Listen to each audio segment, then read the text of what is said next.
The night sky over RAF Marham was pitch black at 22:47 on July 24, 1943, broken only by the dull orange glow of exhaust stacks as engines coughed to life along the runway. The air smelled of aviation fuel and wet grass, and a light drizzle beaded on the aluminum skin of dozens of short Sterling and Avro Lancaster bombers lined up like sleeping giants. Ground crews shouted final checks over the roar of Bristol Hercules engines, their breath visible in the cold English night. Inside the cockpits, young men in sheepskin jackets gripped control yokes with hands that would not stop trembling, not from cold, but from knowing what waited for them across the North Sea. Tonight was different. Tonight, these crews carried something strange in their aircraft, something that looked almost laughably simple. Bundles of black paper backed with strips of aluminum foil, cut to precise lengths, packed into cardboard boxes near the flare chute. No one outside a small circle of scientists and commanders fully understood what these strips could do.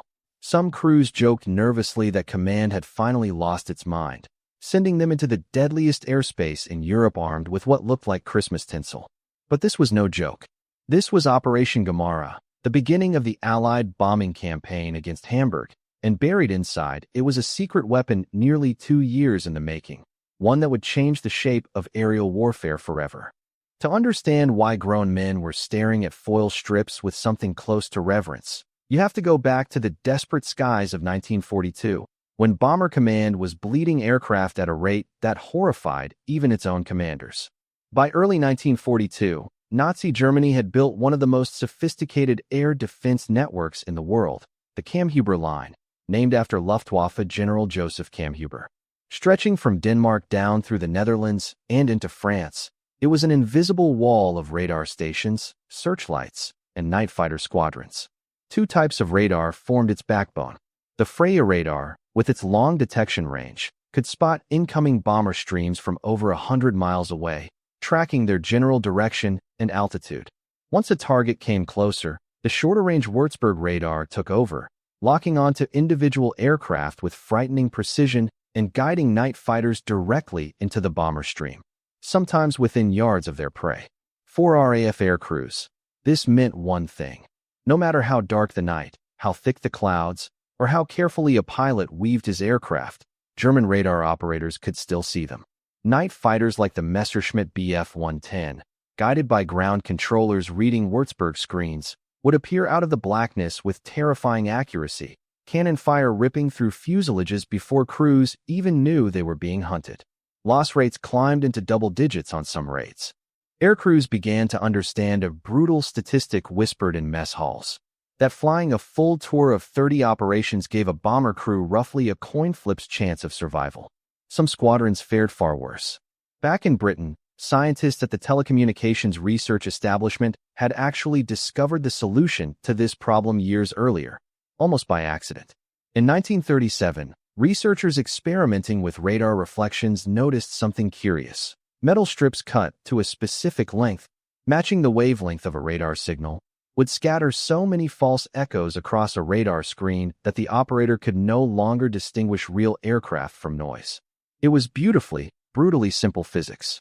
Cut aluminum foil to roughly the same length as half the radar's wavelength, release it into the air, and it would flutter down slowly, each strip acting like a tiny mirror, flooding enemy screens with thousands of ghost signals. The British called it window.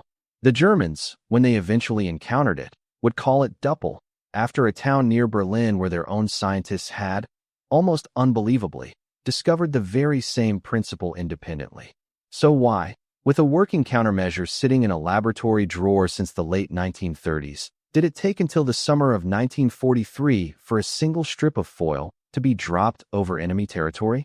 The answer reveals one of the strangest standoffs of the entire war, not between armies, but between the fear of what a weapon might do once unleashed. British commanders, including physicist R.V. Jones, understood something chilling. If the RAF used window against German radar, the Luftwaffe would inevitably discover the same trick and use it against Britain's own radar defenses, the very network that had helped win the Battle of Britain. For nearly 2 years, window sat locked away, a secret so sensitive that even many senior RAF officers didn't know it existed. Churchill himself became personally involved in the decision, weighing the immediate lives that could be saved against the long-term risk of exposing Britain's skies to the same blinding trick. By mid-1943, though, the calculus had changed. Bomber losses had grown unsustainable. German night fighter tactics, guided by increasingly refined radar, were shredding entire squadrons in a single night. Something had to give. And so, in the final weeks before that July night over Marham, the order finally came down. Window was authorized for use, beginning with the raids on Hamburg. As those bombers taxied into position under the drizzle, engines howling, crews had no way of knowing they were about to test a secret 2 years in the making. A secret that, within hours, would leave German radar operators staring at screens filled with impossible numbers of aircraft, utterly unable to tell friend from phantom. What happened next, over the burning skies of Hamburg, would become one of the most consequential nights in the history of electronic warfare. Just after midnight, the lead aircraft of the Pathfinder force crossed the Dutch coast, and somewhere behind a young RAF air gunner leaned toward the flare chute, following instructions that had been drilled into him only hours before. He pulled the release. A bundle of foil strips tumbled out into the slipstream, caught the wind, and burst apart into a shimmering black cloud, tumbling end over end into the darkness below. Every minute, on the minute, the crews repeated the process, bundle after bundle, a steady mechanical rhythm timed almost to the second. Nobody in that aircraft could see what was happening on the ground. But 80 miles away, in a concrete bunker outside Hamburg, something extraordinary and terrifying was unfolding on a radar screen. A German radar operator, headphones clamped over his ears, watched his Würzburg scope that night expecting the familiar handful of blips that meant an incoming raid. Instead, the screen exploded with echoes. Dozens, then hundreds. The scope filled with so much clutter that individual aircraft became impossible to isolate. He adjusted the gain. He recalibrated. Nothing worked. To him, it looked as though the entire British bomber force had multiplied 1,000 times over, materializing from nowhere, or as if his equipment had simply broken. Night fighter controllers, who relied on precise radar vectors to guide their pilots into the bomber stream, found themselves reading gibberish. Searchlight crews, slave to radar-directed control, swept beams across empty sky while real bombers passed through the darkness unseen, just a few miles away. Picture the radar operator's hands shaking slightly as he reported the anomaly up the chain of command, because in the German air defense system, an anomaly of this scale could mean equipment failure, or it could mean something far more alarming, that the enemy had found a way to blind the entire network in a single stroke. Kammhuber's meticulously built defense line, years of engineering, thousands of personnel, an entire architecture of interlocking radar zones, had just been reduced, in the space of a few minutes, to little more than noise. Fighter controllers who once guided their pilots with surgical precision now had nothing to offer but confused, contradictory instructions. Some German night fighters were sent chasing radar ghosts through empty air. Others never received useful vectors at all. The psychological effect on German controllers was almost as devastating as the technical one. Men trained to trust their instruments implicitly now had no idea whether what they saw on screen was real. For the bomber crews above Hamburg, the difference was immediate and, for many, almost unbelievable. Searchlights that would normally have coned aircraft within seconds swept past harmlessly. Flak, still dangerous, became far less accurately directed without radar guidance feeding the anti-aircraft batteries.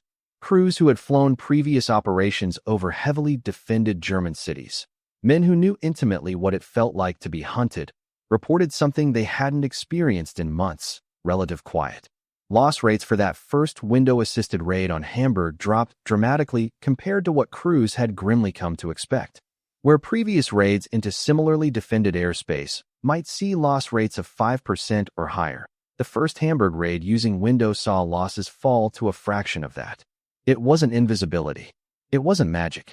But for the first time in a long time, the odds had shifted, even if only for a night, in favor of the men flying through the darkness. Word spread quickly through Bomber Command.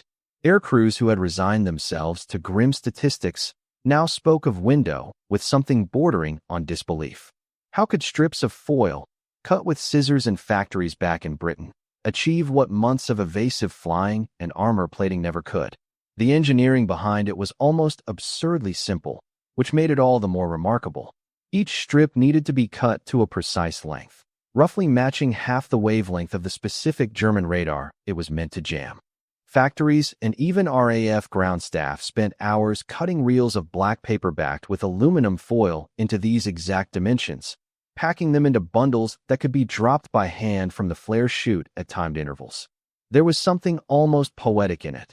The most advanced radar network in the world, representing years of German engineering brilliance, defeated not by superior technology, but by careful physics and the humble scissors of factory workers thousands of miles away. But the story did not end with triumph. Because the same scientists who celebrated Windows' success in Britain understood a darker truth waiting on the horizon. If British bombers could blind German radar this easily, German bombers could someday do precisely the same thing to Britain's own defenses. And unbeknownst to most Allied planners at that moment, German scientists, through their parallel discovery of Düppel, already possessed the knowledge to do exactly that. Meanwhile, in occupied Europe, German engineers scrambled through the wreckage of that night's confusion, poring over radar logs, trying to understand what had just happened to their supposedly impenetrable system. Some suspected sabotage. Others suspected a technical fault in their own equipment. Few, in those early hours, guessed the truth, that the solution had been sitting in a filing cabinet in Berlin for years, deliberately never used, out of the very same fear that had kept the British from deploying Windows sooner. Both sides, it turned out, had been sitting on the same secret the entire war, each terrified of what would happen the moment the other discovered it too. And that fear was about to collide with reality in the skies over Hamburg as the firestorm below grew, and as German commanders faced a chilling question. If their enemy had unlocked this secret, how long before their own bombers turned it against Britain? By the second and third nights of the Hamburg raids, the full scale of what Windows had unleashed became impossible to ignore. The city below was engulfed in a firestorm so violent it created its own weather system. Winds strong enough to uproot trees, temperatures hot enough to melt asphalt and glass. Bomber crews flying through the smoke columns, some rising over 20,000 feet into the night sky, could smell the burning city from miles away, the acrid stench seeping into their oxygen masks. Below them, Hamburg was living through one of the most catastrophic bombing campaigns of the war, and above them, the radar network that should have been shredding their formations was still struggling, night after night, to see them coming. German defenses did not simply give up. Within days, controllers began adapting, using whatever fragments of radar data they could salvage, cross-referencing with visual sighting reports, sound detection, and searchlight coordination to claw back some measure of effectiveness. But the damage to the system's confidence was done. An air defense network built entirely around the assumption of clear, reliable radar returns had just learned, in the most brutal way possible, that its foundation could be shattered by a few thousand strips of foil. Kammhuber himself would later face intense scrutiny over the failure, and within months, changes swept through the Luftwaffe's night fighter command structure as it scrambled to develop new tactics that didn't rely so heavily on the compromised radar picture. Then came the moment British planners had quietly dreaded since the very first bundle of Windows fell over Hamburg. It didn't take long. Within weeks, German bombers appeared over English cities dropping their own strips of foil. Düppel, deployed exactly as Britain's scientists had feared, jamming British radar in precisely the same manner. The secret, once out, could never be put back in the box. Both air forces now fought a war where radar, the very technology that had promised to make the skies knowable, could be turned to static and noise with a bundle of foil and a flare chute. It raises an uncomfortable question that historians still turn over today. Had Windows been authorized earlier, in 1941 or early 1942, how many bomber crews might have survived those brutal early years of the offensive? R.V. Jones and others involved in the decision always maintained that delaying deployment was the correct call, given how vulnerable Britain's own radar-dependent air defense remained through those years. But for the air crews who flew those earlier missions, men who never got to carry a single bundle of foil into the fight, it remains one of the war's quieter, more painful what-ifs. What window ultimately represented went far beyond a single raid on a single city. It marked the beginning of a new kind of warfare, one fought not just with bullets and bombs, but with invisible signals, false echoes, and the desperate effort to deceive machines built to see through darkness. Electronic warfare, in the modern sense, was born in those chaotic minutes over Hamburg, when a German radar operator first realized his screen was lying to him. Every modern countermeasure since, from chaff dispensed by fighter jets to sophisticated electronic jamming pods slung beneath the wings of today's aircraft, traces its lineage back to those crude bundles of foil-backed paper, cut by hand, and dropped through a flare chute into the night. Think about that the next time you see a modern fighter jet release a shimmering cloud of chaff to dodge a missile lock. That defensive maneuver, capable of saving a pilot's life in a fraction of a second, exists because of physicists working in secrecy in wartime Britain, and because of the aircrews brave enough to trust a strange new weapon they barely understood, dropping it into darkness over one of the most heavily defended cities in the world. For the young men who flew that first window-assisted raid over Hamburg, the war did not end that night. Many of them would fly dozens more missions, facing danger that no piece of foil could fully erase. But for a handful of critical hours, over one burning city, an idea born from careful science and quiet courage tipped the odds, however briefly, back in their favor. Radar operators trained to trust their instruments absolutely were left staring at screens that told them nothing true, while the men they were meant to hunt slipped through the darkness above. It's a strange kind of history, one where the most consequential weapon of a single night's battle wasn't a bomb or a bullet, but a piece of foil no heavier than a few sheets of paper. It's a reminder that innovation in war often comes not from overwhelming force, but from understanding, precisely and quietly, how an enemy's machine perceives the world, and then giving it a reason to doubt what it sees. The strips of foil that fell over Hamburg that July night are long gone now, scattered and lost to time, but the principle they proved lives on in every modern aircraft that still carries chaff into contested skies. Somewhere in that thin line between deception and survival, between fear and courage, lies one of the quieter turning points of the Second World War.